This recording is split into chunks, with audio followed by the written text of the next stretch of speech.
surga selama nasabnya itu benar, maka insya Allah dia tidak akan meninggal kecuali husnul khatimah. Semaksiat apapun, sesesat apapun, sesesat apapun, maka insya Allah tidak akan meninggal kecuali husnul khatimah. Islam datang ke sini, kalau kita lihat tokoh-tokoh pertama, itu tidak ada yang dari Yaman. Tidak ada dari Yaman? Tidak dari Yaman, yang pertama. Clear itu ya. Fatimah binti Maimun, Wasil, Syekh Wasil yang di Stono Gedong Kediri, kuburannya. Dari Nisabur, dari Persia, kalau sekarang Iran yang Nisabur. Syekh Ahmad Subakir, yang kuburnya di Goa, ya, di Sulawesi. Itu juga dari Khorasan. Syekh Puro, di Kerawang. Itu dari Cina. Ya. Jadi Maulana Ishaq dari Tobruk, dari kota perbatasan Mesir Libya. Nah, kemudian setelah ada penjajah Belanda mendatangkan Arab dari Yaman. Dari Yaman. Periode berikutnya baru muncul. Jauh. Ini kan sebelum Wali Songo ya, kedatangan saya sebut tadi sebelum Wali Songo. Nah, di sini terjadi manipulasi ya. Sengaja memamerkan ya, memasang gelar Habibnya itu supaya mendapatkan posisi yang lebih terhormat daripada yang lain. Itu berhasil seperti itu di Indonesia dan Malaysia dan Brunei lagi. Malaysia juga ada ya? Iya. Untuk status sosial mereka dapatkan. Ya, kalau di Timur Tengah ada. Di Mesir biasa ada yang alim, yang berilmu, yang berkualitas jadi dihormati orang. Yang tidak biasa jadi pegawai, jadi pekerja walaupun di alatos atau segap, hanya di kita ini. Nah, saya bukan ahli nasab ya. Hanya saja secara rasional mereka itu katanya akhirnya Ubaidillah bin Ahmad al-Muhajir bin Isa. Nah, tidak mungkin ada ahli bait namanya Ubaidillah. Karena Ubaidillah itu gubernur Irak yang membunuh Sayyidina Husain dan saudara-saudara di Karbala. Namanya Ubaidillah. Oh iya, namanya Ubaidillah yang eksekutornya atas perintah Yazid, Khalifah Yazid. Al-Amawi.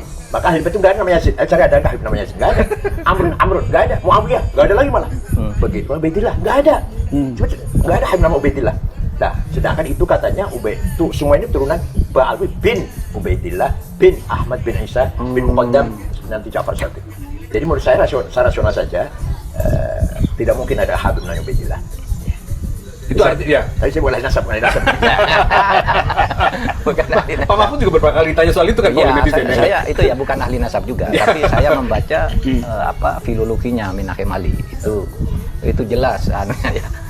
Nampaknya tidak ada kaitan itu antara apa yang sekarang disebut habaib di Indonesia itu dengan Ali atau dengan Nabi Muhammad apalagi gitu. Tetapi begini, saya tidak peduli itu apakah benar apa tidak. Dia ada kaitan bagi saya.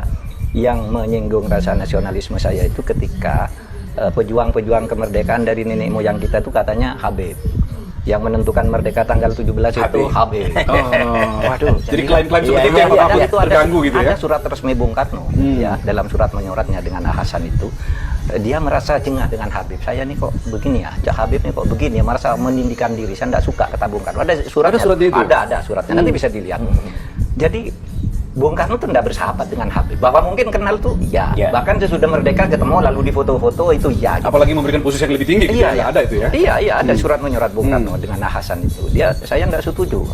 Seakan-akan Habib ini kelas tersendiri gitu tuh Bung Karno. Gitu. Nah dan ya tidak apa-apa sih jadi warga negara biasa, tapi jangan melebih-lebihkan ya. Seakan-akan dia lebih hebat. Apalagi ketika kasus itu rame kan.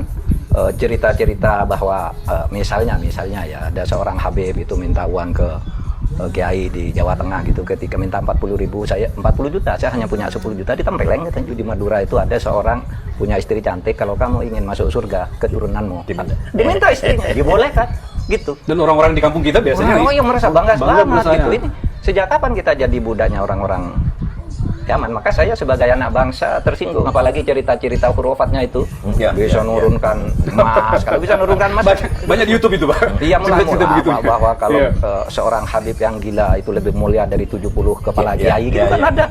Nah, ketika cerita itu beredar kan ada yang berteriak tuh Habib yang dari Habib yang rambut perak itu sama Habib Rizik. Coba tunjukkan kepada saya. Kan saya hajar sendiri kalau ada Habib begitu. Dikeluarkanlah omong Habib Taufik, omongan ini. Semua video-video itu keluar. Semuanya video bohong. Kayak video-video tadi. Enggak dihajar tuh. gitu. Sudah disebut ini alamatnya, ini namanya, tanggal sekian, ngomongnya ini sih, enggak ada dihajar, katanya mau dihajar sendiri, katanya ayo keluarkan gitu. Nah di situ saya kira kita tidak anti Habib. Habib yang baik sekali banyak di Indonesia ya toh. Kita punya Habib Quraisy Shihab, Habib Alwi Shihab, dan macam-macam banyak sekali yang sangat kita orang yang berilmu gitu iya, ya. tapi yang Habib-Habib yang seperti itu lalu ya kembali pada inna akramakum indallah orang yang paling mulia, orang yang baik, berilmu, bertakwa, berakhlak kita hormati. Habib kayak Cina kayak apapun dia gitu ya. Iya betul. Sebaliknya orang fasik, orang yang perilakunya jelek ya nggak usah kita hormati lah.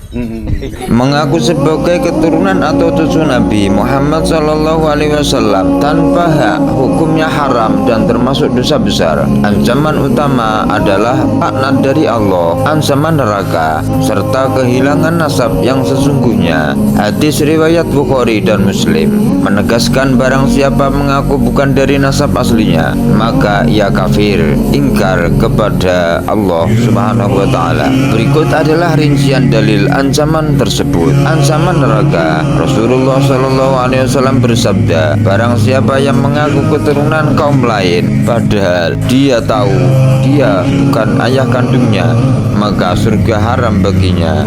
Hadis Bukhari dan Muslim. Pelaknat Allah, orang yang menyambungkan nasab kepada yang bukan ayah kandungnya atau mengaku keturunan Nabi padahal bukan, akan mendapat laknat dari Allah dan para malaikat. Kekufuran, mengaku-ngaku nasab yang bukan haknya disebut sebagai bentuk kekufuran terhadap nikmat Allah dan tindakan yang menyeret seseorang dalam dosa besar. Sebagai peringatan, nasihat sahabat dan al-manhaj menekankan bahwa menjaga kesucian nasab sangatlah penting dalam Islam. Keturunan Nabi yang asli pun menurut NU tidak dijamin surga jika tidak beramal soleh. Untuk memastikan keabsahan, seringkali NU menyarankan untuk merujuk kepada lembaga pencatat nasab. Mengaku keturunan Rasulullah, bagusnya nasab itu bukan jaminan dia selamat, tetapi hal itu tergantung dari amalnya.